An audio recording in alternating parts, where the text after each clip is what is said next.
Hello everyone.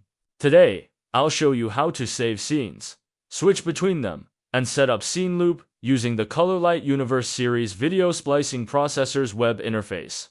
First, drag your signal source into the screen group area. Click Maximize, and then click Save. Preset the layout by naming it Single View. Next, for a dual view setup, delete the signal and drag two signals into the screen group.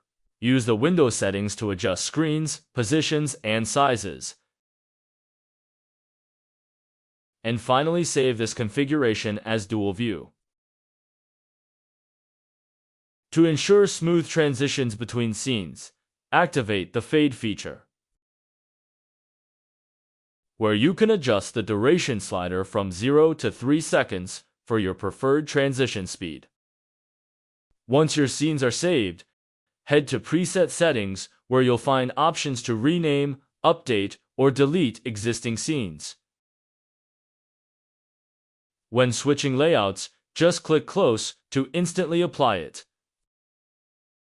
Now, for automated scene cycling, open Loop, create a new loop group, and simply drag your desired scenes into the group.